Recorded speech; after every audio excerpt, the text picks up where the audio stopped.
Alright, man, peace. You know, brothers, it's so funny.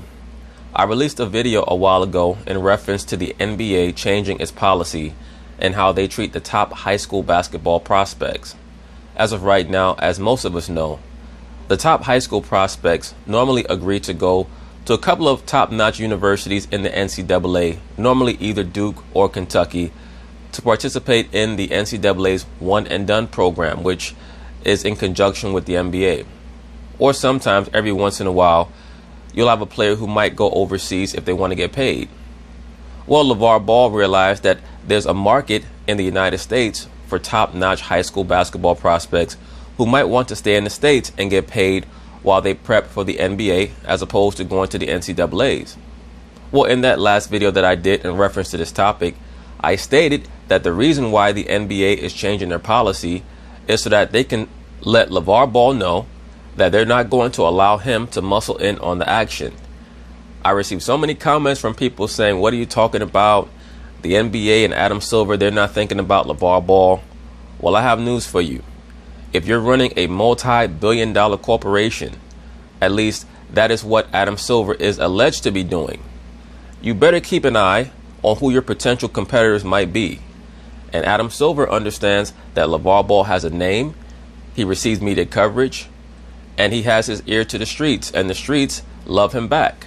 Well, Steven Jackson is another person who seems to understand what I understand. Of course, they're going to talk about it, and I'm going to chime in. All right, welcome back. I'm Jason Whitlock. That's Doug Gottlieb sitting in for Marcellus Wiley. We're rejoined by NBA champion Steven Jackson. Let's talk some hoops, which could be facing a big shakeup with the NBA's G League announcing it will offer select one-year contracts worth $125,000 to elite high school basketball prospects who want to skip a one-and-done year in college. Now remember, LeVar Ball and his JBA has promised that they're also going to pay the elite high school basketball prospects. All of a sudden, the NBA says, okay, we're going to offer contracts that are relatively lucrative to high school players in the G League? Go right to the pros. I think college basketball should be worried about this. This, to me, is going to entice a lot of the elite players. I think 125,000, and maybe they should pump it up to about 200,000 or eventually over time. I think this could be the end or make college basketball end their amateurism scam. To me, the NBA and the college basketball world should be working in conjunction together. I don't understand why they're not paying the college players this money while they're in college. That's very obvious, Jason Whitlock. And there's a reason why you're a journalist and a television personality as opposed to running a business or being an economist. Once you open up that can of worms of deciding that you're only going to pay the so-called elite high school prospects, what does that mean for the other players on the team? How much do they get paid? How do you develop that scale? And what about all of the other NCAA sports? How much do you pay them? See, these are things that oftentimes journalists don't think about because they're too busy on their soapbox. Now, do I believe that the NCAA should compensate their college athletes? Yes, I do to a degree, but it has to be within reason. And everybody has to be receiving the same check. And in addition to that, in my view, every athlete that's able to receive a full scholarship to attend a university should be allowed the lifetime access to attend the school as long as they need to take up whatever courses or curriculums they want for the rest of their life. And everybody within their immediate family, and maybe to a certain degree, a portion of their extended family, maybe first cousins, etc., should be allowed to attend that university for a lifetime and take on whatever courses they want to take on.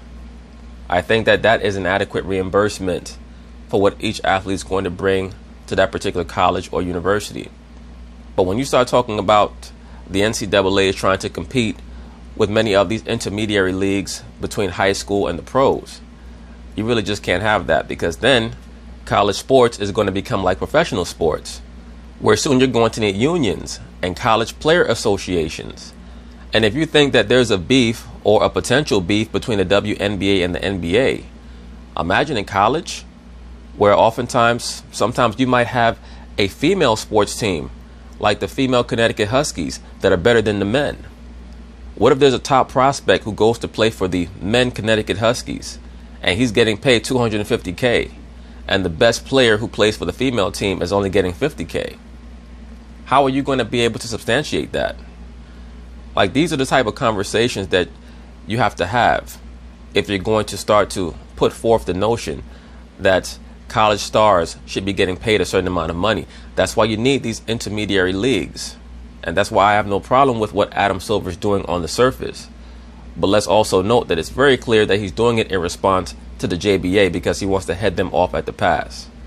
But it's not as easy as many of these talking heads on television are making the conversation out to be. Oh, just pay the college players. It does not quite work that way. And Jason Whitlock, for somebody who loves college sports as much as he does, it surprises me that he has not sat back and considered how this could change the landscape, not only of college basketball, but college football, which oftentimes is even bigger than basketball. Play the elite players this money while they're in college rather than, but I get it, the NBA wants to move everything to the G League, but... Right, but how do you determine who the elite players are? What if you have a top high school prospect? Let's say that you're Kentucky University or Duke, and you tell one of the top high school prospects, okay, we're going to pay you $150K to come here. We're going to pay you that in your freshman year. And then you have another prospect that you bring in from a high school who might not have been as highly ranked nationally, but he's a better player in his freshman year. Do you have to renegotiate with him? Is that something that you really want to have to do? Now you have to deal with agents and things of that matter in college. But I think this could shake up the college basketball. Well, I mean, like, look, when you want to get in the back and forth about the college system, that's one thing. In regards to announcing that the G League's pumping up, there's a lot of unknowns. We don't know how many elite prospects. I do think it's 10. It could hurt. It would be very damaging. You take the top 10 high school prospects a year, and probably all 10 don't go. But if you get 10 of the top 20, that does a ton of damage. But what does it do to college? Now, do you have to stay in college 3 years? There's a lot we don't know. I do know we can have a moment.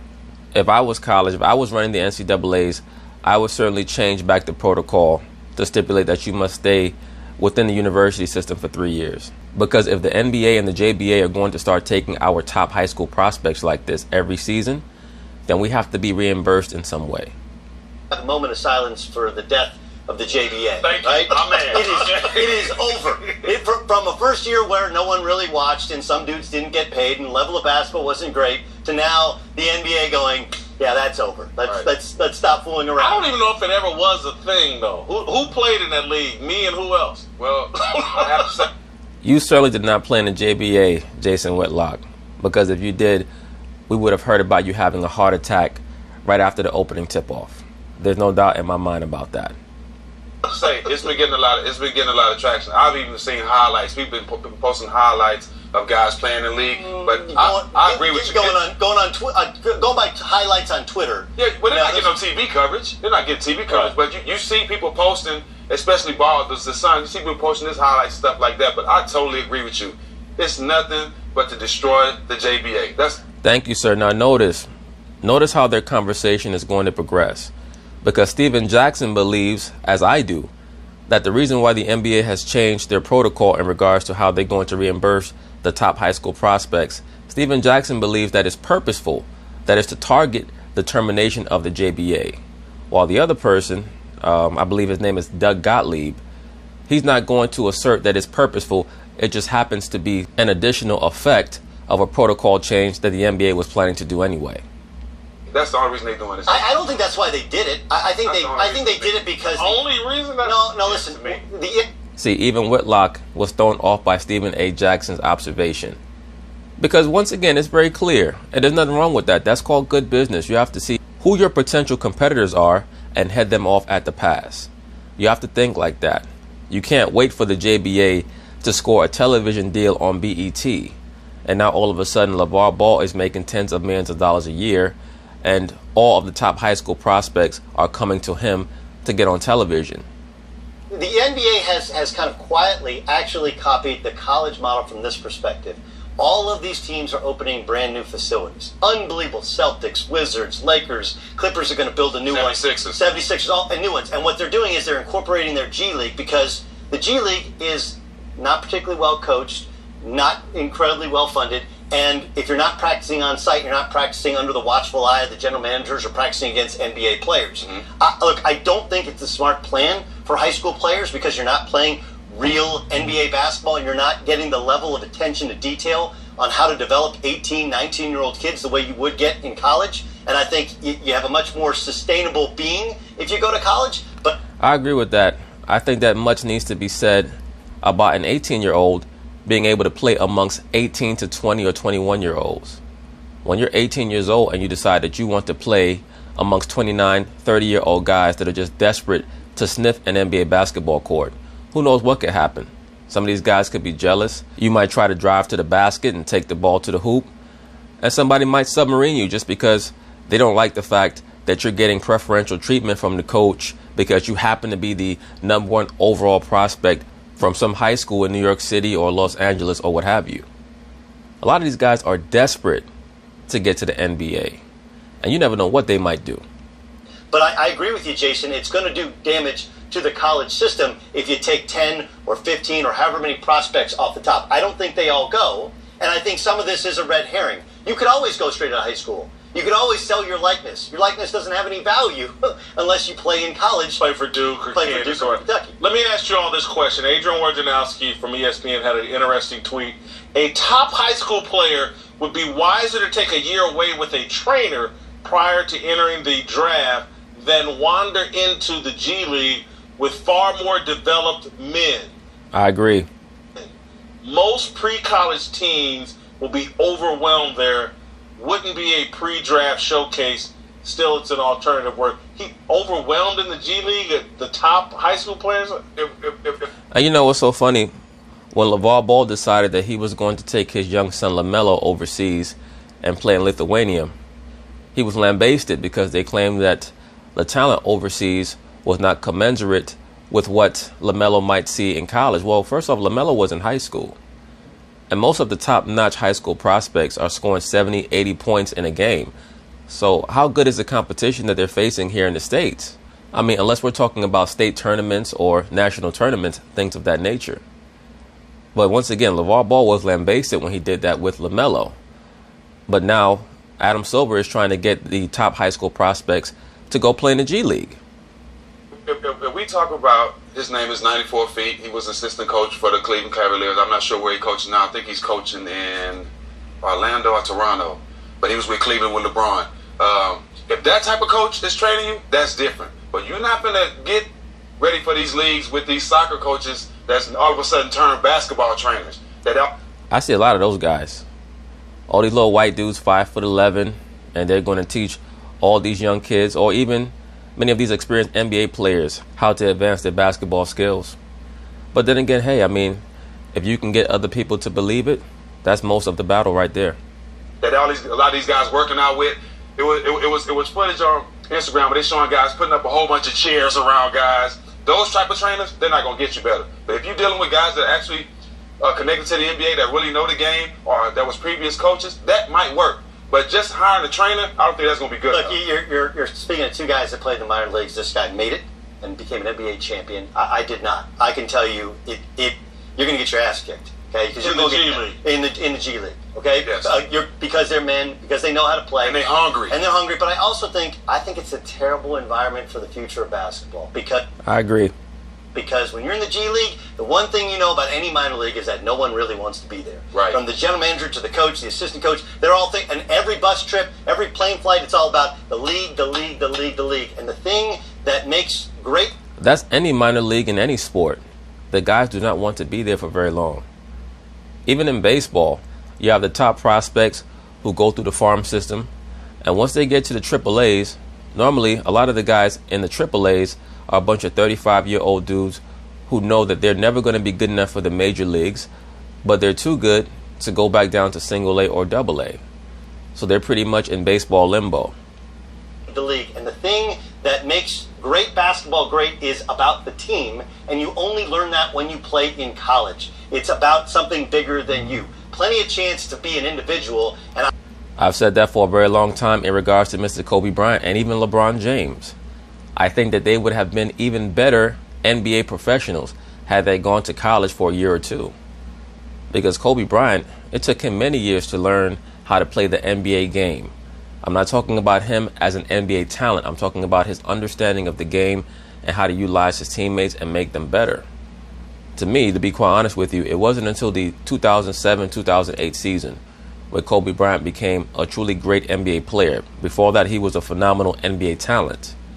LeBron James, he had to go to college in Miami. Those were his words, not mine. So had he attended Duke or North Carolina or Kentucky for 2 or 3 years, of course his stats would not be as prominent as they are right now.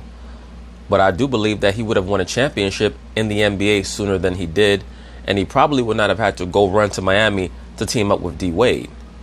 And he certainly would not be known as the coach killer that he became known as, or he's known as currently in the midst of his career.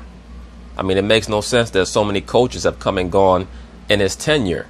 If he's truly as great and as unbelievable a talent as everybody says that he is, and he is a great talent, but his overall understanding of the game has always been lacking because people have been as concerned with feeding his ego as they have in coaching him. He does have an issue receiving coaching. There's no doubt about that. Plenty of chance to be an individual, and I don't think it fosters a great work environment. And it's only one guy like the Lakers signed Ingram that's in the D League that's going to stay in there that long to get to the NBA. Everybody else is not thinking that. They're not planning on staying there 20 years to get to the NBA. All right. But anyway, that's basically it on that. We'll see how things go for the JBA. But that was a great strategic move by Adam Silver just to let LeVar Ball know, no, there's not going to be a market for you.